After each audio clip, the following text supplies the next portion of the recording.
banget hari ini bisa nemenin teman-teman lagi di podcast Cerita SMA. Nah teman-teman, hari ini masih bersama aku Patricia Anjani. Hari ini kita akan ngomong-ngomong dan ngobrol sedikit nih sama narasumber kita tentang kewirausahaan untuk anak-anak SMA. Hari ini udah kehadiran bersama kita Ibu Ulan Ayodia. Selamat datang Ibu. Yes, terima kasih Mbak. Selamat pagi. Iya. Salam juga buat teman-teman SMA gitu ya. Apa kabar semua? Semoga sehat hari ini. Oke. Senang banget teman-teman, hari ini kita kedatangan Ibu Ulan Ayodia yang pakar ya Bu di bidang kewirausahaan SMA ya Bu. Oke deh.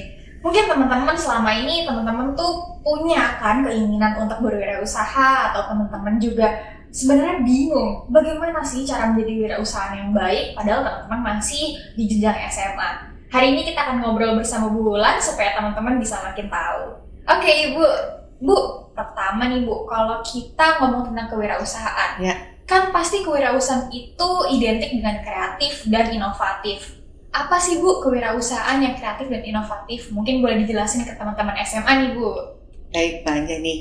Kalau kita melihat Kamus Bahasa Indonesia ya, gitu ya, KBBI, itu kata kreatif itu sebenarnya berarti adalah kemampuan untuk menciptakan suatu hal. Dan kalau inovatif sendiri katanya adalah mengembangkan atau mengenalkan sesuatu yang baru. Nah, kalau dalam konteks kewirausahaan itu berarti seorang wirausaha atau pengusaha itu mesti memiliki kreativitas dan inovasi. Saya kasih contoh ya, misalnya saya pengen buka usaha nih, sebagai siswa SMA ingin buka usaha misalnya bidangnya bikin baju gitu ya. Iya. Nah, kalau kreatif itu dia mampu menciptakan hal-hal baru, yaitu bikin baju dengan model yang keren gitu ya, motif yang bagus, desain-desain mungkin colornya yang mungkin gambar-gambarnya juga yang keren juga gitu ya. Itu artinya dalam konteks kreatif di kewirausahaan. Namun kalau inovasi itu dia itu bisa melakukan atau menciptakan sesuatu hal yang benar-benar baru, atau memodifikasi suatu hal menjadi tadinya tidak ada jadi sesuatu yang baru, dan bisa juga menambahkan fungsi baru. Contohnya kalau dari baju tadi, mungkin kan belum pernah nih ada baju yang dibuat dari serat tanaman tertentu misalnya tanaman mungkin buah nanas atau buah-buahan atau tanaman lain. Jadi seratnya itu bisa dijadikan bahan untuk membuat baju. Itu salah satu membuat sesuatu hal yang baru. Nah, kalau memodifikasi misalnya gini, saya ini pakai batik nih, saya usahanya bikin baju batik. Nah, baju batiknya ini tipis, tapi dimodifikasi ketika di cuaca dingin, nggak terasa dingin loh, bisa hangat, tapi bahannya tipis, itu dimodifikasi. Kalau sesuatu yang baru, misalnya masih di baju yang batik ini, bisa kalau dibalik bisa jadi jas hujan, jadi menambahkan fungsi baru. Jadi kurang lebih maknanya itu kreativitas dan inovasi dalam konteks berwirausaha itu dengan contoh yang seperti saya sebutkan. Oke.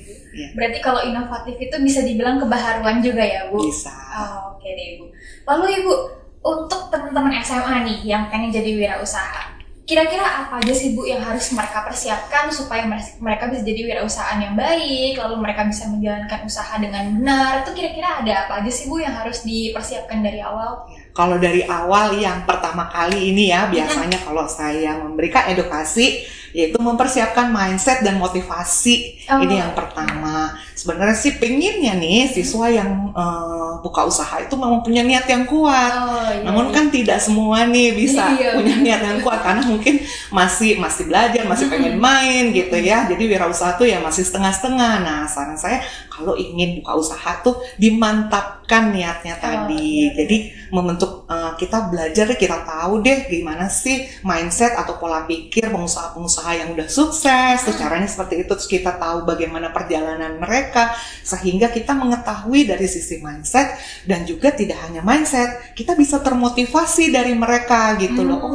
Kalau mereka bisa, saya juga bisa. Nah, ketika niat sudah ada, biasanya selanjutnya adalah saya pengen buka usaha apa ya, gitu kan, masih bingung nih, walaupun niat udah ada, bingung mau buka usaha apa. Nah, dari situ kita perlu mempersiapkan ide usahanya.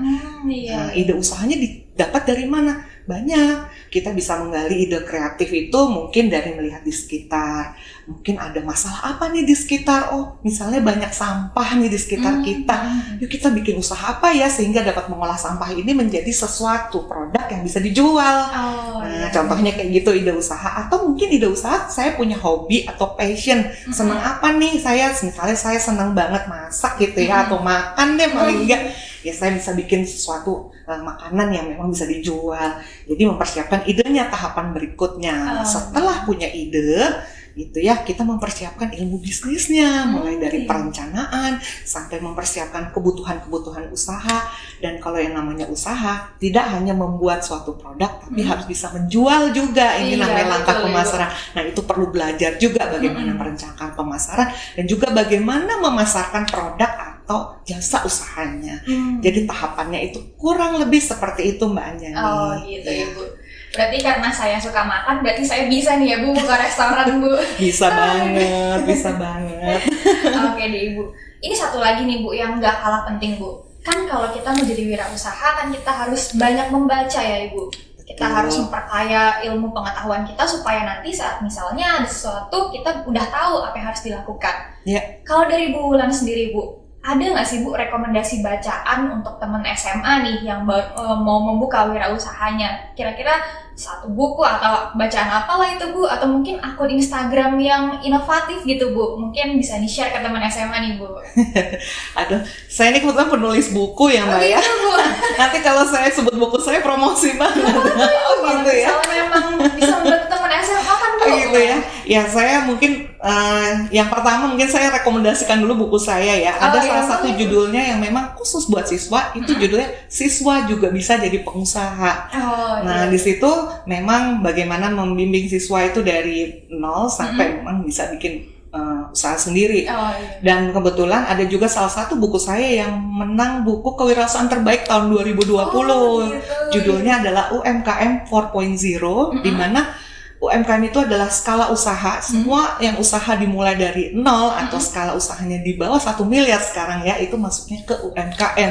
Jadi bagaimana membuat sebuah usaha yang berkaitan dengan teknologi, berkaitan dengan era revolusi industri 4.0, di mana sekarang ini usaha tidak bisa konvensional lagi seperti dulu, namun menggunakan teknologi dan internet. Nah, di situ mungkin referensinya. Namun kalau yang lain banyak mungkin dari situs-situs berita yang memang bisa dipercaya, saya nggak sebutkan mungkin ya medianya gitu ya. Kalau memang mungkin medianya memang sudah reputasinya sudah cukup baik dan mereka tuh punya artikel atau berita-berita tentang kewirausahaan, mungkin bisa dijadikan referensi juga. Mungkin atau mungkin dari direktur SMA ini sendiri ya, kita kan punya podcast, terus juga ya mungkin ada Instagramnya juga dari Puskesmas dan lain-lain, itu bisa kok. Ada juga mungkin komunitas dari kumpulan siswa-siswa yang sudah jadi pengusaha yang kemarin ikut Festival Inovasi Kewirausahaan Siswa Indonesia yang tergabung dalam Fiksi. Itu mereka punya wadah Instagram Fiksioner ID yang banyak sekali memberikan edukasi tentang kewirausahaan khususnya buat siswa-siswa SMA dan SMK. Ibu. Dan tadi teman SMA ternyata banyak banget sumber yang bisa teman SMA dapatkan, dari buku, dari situs berita, juga nggak kalah penting dari Instagram ya Ibu. Oke deh, karena teman SMA kan sekarang udah pada akrab sama Instagram ya, pasti akan lebih mudah dijangkau ya Bu. Lalu Bu, karena tadi kan Ibu sudah menerbitkan buku ya Bu, pasti Ibu juga sudah banyak banget melakukan pelatihan ya Bu ke wirausahaan muda. Lalu seperti apa sih Bu bentuk pelatihan yang Ibu lakukan selama ini? Kalau yang berhubungan dengan direktorat SMA ini atau siswa-siswa di SMA, sebenarnya sudah banyak sekali yang saya lakukan ya bentuknya. Kalau kita bisa menggambarkan semua itu, memang kebanyakan dilakukan pelatihannya itu bentuknya seminar, terus juga workshop, atau juga coaching dalam arti ada pendampingan khusus buat mereka yang memang sudah mengembangkan. Namun tidak hanya terbatas untuk siswa SMA saja, namun juga untuk guru-gurunya juga gitu ya, supaya guru-guru ini mempunyai wawasan bagaimana untuk membina siswa-siswa di SMA buat mereka yang memang ingin terjun ke dunia usaha. Bahkan SMA ini sekarang ini ada sudah mulai direncanakan program ekstrakurikuler, ya sudah ada ekstrakurikuler kewirausahaan. Sehingga di sini saya juga membina guru-guru yang akan membina kewirausahaan untuk ekstrakurikuler di sekolah. Jadi tidak hanya siswa, pembinaan juga untuk guru-gurunya juga gitu, agar mereka, karena memang kan nggak ada nih Mbak guru yang belajar khusus jadi guru wirausaha, itu nggak ada. Jadi mereka harus mendapatkan tambahan ilmu atau wawasan dari luar, contohnya dari mungkin expert ya, atau mungkin pelaku-pelaku usaha juga. Nah di sini mereka memang diberikan edukasinya untuk edukasi kewirausahaan untuk pembinaan. Kalau ditanya bentuknya ya seperti itu Mbak, tapi itu semua ada tahapannya, di mana materi-materinya itu dikhususkan untuk mereka siswa yang belum mulai usaha. Itu biasanya mereka akan diberikan motivasi tadi dengan mindset, dan kemudian menggali ide usaha biasanya dengan design thinking kreatif gitu ya. Terus kemudian nanti melakukan perencanaan dengan BMC, Business Model Canvas yang sudah dilakukan gitu ya, bagaimana membuat perencanaan usaha dengan singkat dan visual, yaitu menggunakan tools BMC tadi, Business Model Canvas. Dan selanjutnya ada pelatihan tambahan seperti pemasaran, terus membangun team building, dan juga pelatihan keuangannya juga, keuangan untuk usaha gitu ya, untuk pengelolaan keuangan usaha. Jadi sebenarnya sudah banyak paket lengkap yang memang diberikan gitu ya dari untuk siswa-siswa di SMA. Tidak hanya itu, buat gurunya juga. Oke Bu. Tadi saya sempat dengar Ibu menyinggung BMC ya Bu. Iya. Seberapa penting sih Bu BMC untuk usaha seseorang? Ya, BMC ini sebenarnya Business Model Canvas ini adalah memang dasarnya dari buku Alexander Osterwalder ya, yang diterbitkan kurang lebih tahun 2012, di mana dia membuat sebuah tools gitu untuk merencanakan bisnis dan pengembangannya juga. Gitu. Nah, kebanyakan kalau misalnya kita lihat mungkin di fiksi ya, fiksi sebelumnya tahun-tahun awal, merencanakan usaha itu seperti membuat paper panjang. Iya, betul. Nah, gitu ya. Nah, kadang-kadang ini yang menghalangi siswa ini pengen buka usaha karena perencanaannya ribet, terlalu panjang gitu, seperti proposal yang panjang, bahkan seperti ingin membuat tesis atau skripsi ya, kayak gitu. Nah, sekarang ini ada sebuah tools yang singkat, hanya dengan 9 langkah mudah saja gitu ya, bagaimana merencanakan secara visual poin-poinnya saja. Harapannya adalah dari BMC ini bisa membuat siswa lebih mudah merencanakan usahanya pada poin-poinnya saja, namun tepat guna ketika nanti dia memang mau merealisasikan perencanaannya ini menjadi sebuah usaha. Jadi pentingnya adalah mempermudah sebenarnya, mempermudah pada intinya. Dan buat yang ingin mengembangkan, jelas juga mempermudah poin-poin apa yang perlu dikembangkan dari usaha tadi, Mbak. Oke.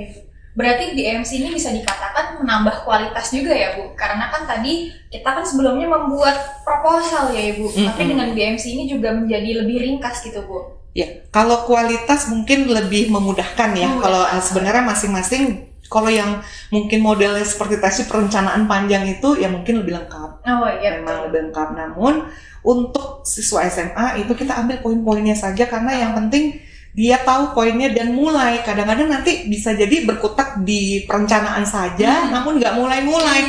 Sama aja bohong ya. Akhirnya jadi pengen dia ya tidak hanya merencanakan, namun direalisasikan perencanaannya, dan dimudahkan tadi dengan tools BMC tadi. Iya, betul Ibu. Oke deh Bu, tadi kita udah bicara tentang BMC, udah bicara tentang bagaimana kita memulainya, beberapa tahapannya. Lalu ada nih Bu, kan banyak teman SMA yang mereka ikut beberapa perlombaan kewirausahaan, katakanlah yang nasional maupun yang tingkat regional.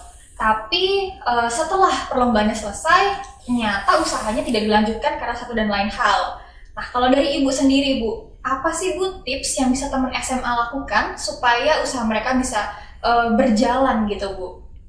Ya, jadi kalau kita lihat sedikit ya Mbak, sebenarnya penyebab dari banyaknya siswa yang mungkin mandek usahanya, itu sebenarnya latar belakangnya macam-macam sih. Mungkin mereka udah kelas berapa ya, 12 ya, kelas 12, sehingga mungkin sebentar lagi sudah lulus, jadi mungkin tidak bisa lagi melanjutkan usahanya. Dan ada pula mereka yang tadinya kelas 11 akhirnya sudah jadi kelas 12 dan mempersiapkan diri untuk ujian akhir. Iya, betul. Jadi mungkin konsentrasinya terpecah sehingga usahanya jadi kurang diperhatikan gitu. Namun kalau tips saya ini paling penting kalau siswa ingin memilih sebuah usaha untuk dirinya dan kelompoknya, itu usaha yang dipilih atas dasar passion atau hal yang disukai. Biasanya kalau kita mengerjakan sesuatu yang disukai, itu maupun keadaannya seperti apa, capeknya kayak apa, halangannya seperti apa, itu tetap biasanya maju terus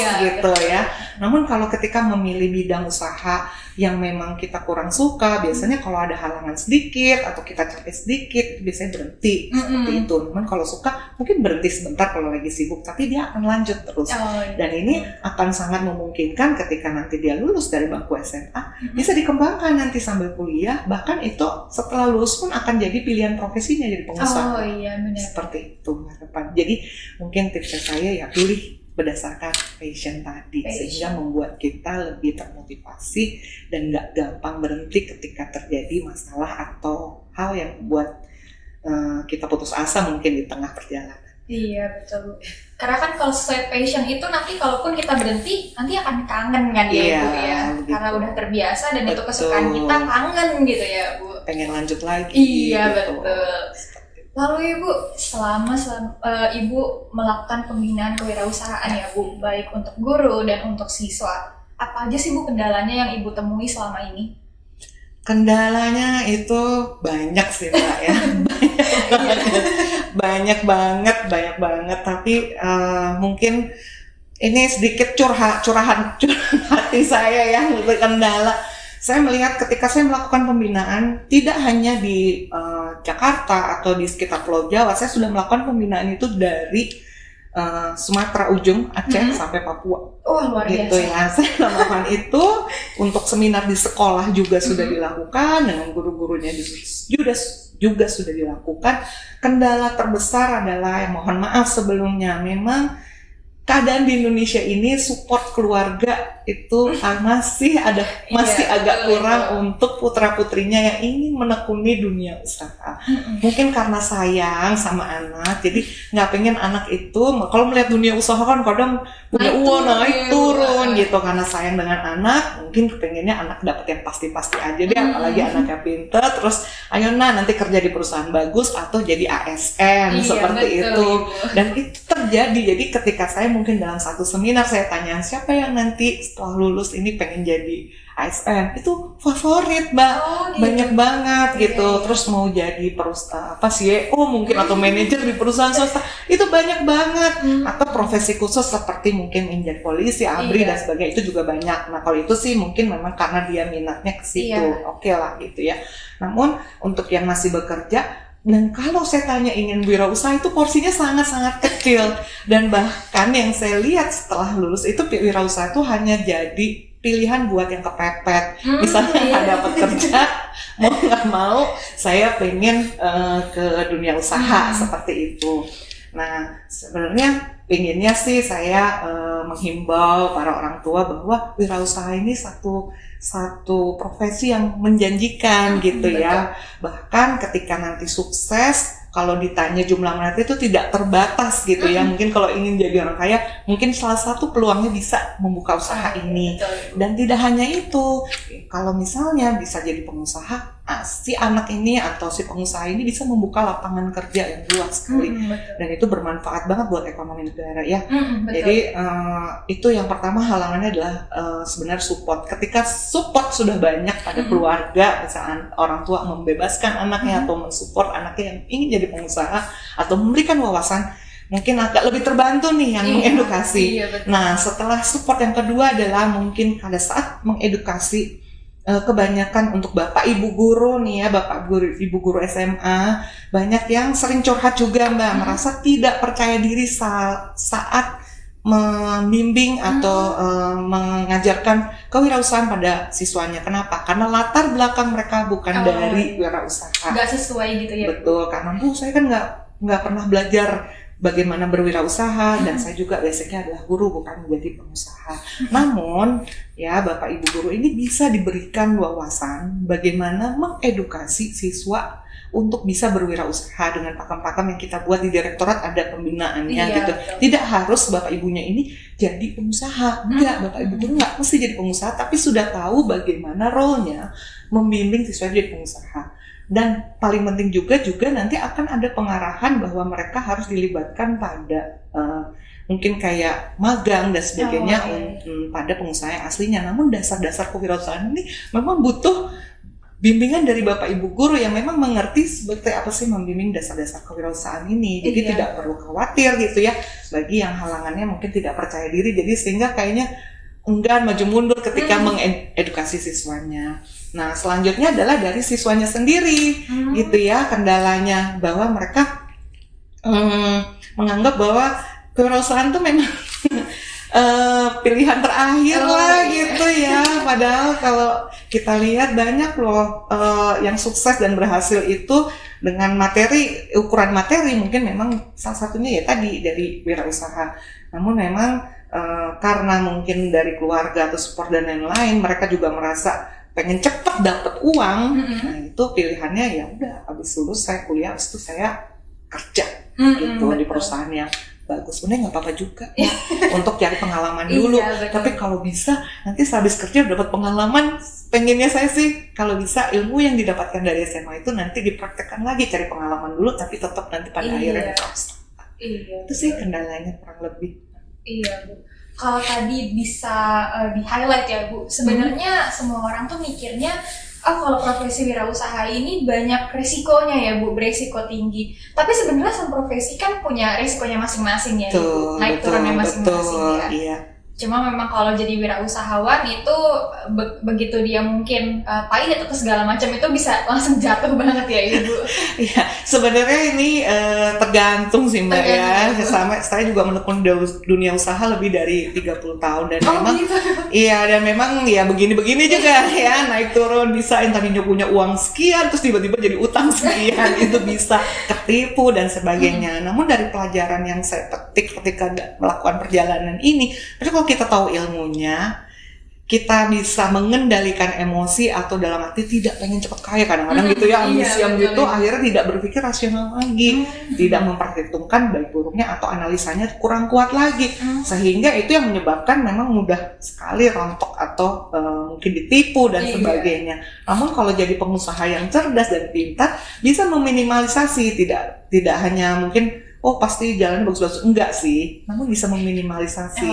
Nah tadi juga takut yang resiko adalah kalau punya modal terus nggak punya modal besar gitu ya, bisa juga modalnya yang kecil gitu ya, mulai dengan yang ada aja dulu, itu bisa diminimalisasi juga masalah modal. Namun kalau sudah besar tentu perlu kehati-hatian dan analisa yang tepat, sehingga kalaupun ada masalah tidak terlalu jatuh banget. Namun memang tetap ada bidang-bidang usaha yang memang fluktuatif, naik turunnya tinggi. Nah buat yang nggak kuat mentalnya, jangan pilih bidang-bidang usahanya seperti itu. Namun ada bidang yang lain bisa dipilih yang memang fluktuasinya tidak terlalu tinggi, naik turun. Iya. Kalau tadi bicara soal naik turun ya Bu, saya mau tanya tentang pentingnya kolaborasi dalam berwirausaha. Karena kan seperti yang kita ketahui, kita nggak bisa sendiri ya Bu dalam menjalankan usaha. Kita butuh mentor, kita butuh partner. Kira-kira seberapa penting sih Bu kolaborasi dalam wirausaha? Ya, kalau kita berbicara dulu di zaman saya, masih bisa solo karir ya ibaratnya, karena memang pada saat itu memang dunia kewirausahaan edukasinya terutama belum seperti sekarang. Saya juga dulu mau belajar sama siapa, nggak ada gitu ya, nggak ada mentor, nggak ada buku, dulu belum zamannya gitu. Jadi saya belajar dari trial error, jatuh bangun sendiri, dan akhirnya jadi lama tuh gitu ya. Ada butuh puluhan tahun untuk bisa ibaratnya eksis gitu. Namun sekarang ini kan udah edukasi udah maju, jadi siswa ini semestinya bisa memanfaatkan momen sekarang ini di mana bisa belajar dari banyak orang, mentornya terbuka, terus pelatihan juga banyak, buku juga banyak, guru-guru atau pelaku usaha juga sudah mulai membuka diri untuk banyak belajar. Jadi kalau kolaborasi itu sebenarnya yang dinamakan kolaborasi saat ini penting, apalagi eranya sekarang menjelang ya sudah kayaknya sudah masuk ya revolusi industri Iya. 4.0 di mana persaingan lebih ketat, persaingan global lebih ketat. Di dalam negeri juga kemarin ada era pandemi, banyak orang yang jadi jualan sekarang Iya, ini, betul, Ibu. jadi lebih banyak lagi, persaingannya juga lebih ketat. Dan kalau kita perhatikan di mungkin situs belanja dan sebagainya, persaingan harga kan luar biasa ya. Iya. Jadi itulah pentingnya kolaborasi. Kenapa? Karena ketika kita berkolaborasi dengan pihak-pihak yang memang dibutuhkan, jadi kalau kolaborasi itu bisa direncanakan dan intern untuk usaha dan ekstern. Jadi yang intern adalah kolaborasinya adalah mungkin di antara mungkin partner, supplier gitu ya. Terus kalau memang yang baru belajar ya untuk mentor bisa juga, kalau mentor itu berbarengan dengan kita di sini, mungkin kita bisa mensuplai hasil produk ke perusahaan-perusahaan yang memang dimentori oleh mereka. Jadi itu kerjasamanya perlu dibina di situ. Dan juga kalau yang dari luar itu juga perlu dibina, misalnya adanya komunitas, mungkin adanya kelompok-kelompok tertentu yang memang bisa membuat kita akhirnya tergabung dan membesarkan, mengembangkan usahanya lebih baik. Jadi kalau ditanya penting, jelas penting karena sekarang ini tidak bisa sendiri untuk mengatasi persaingan yang sedemikian ketat. Iya, betul. Nah, begitu teman-teman pentingnya kolaborasi di era sekarang ini. Jadi mulai bisa nih dipetakan teman-temannya siapa yang bisa jadi kolaborasi, siapa yang bisa jadi partner, siapa juga yang bisa jadi mentor. Terima kasih banyak Bu Wulan atas waktunya, sudah bisa sharing ke kita semua. Dan juga terima kasih teman-teman sudah menyaksikan podcast ini. Dan jangan lupa di episode berikutnya tetap disaksikan ya teman-teman. Dadah!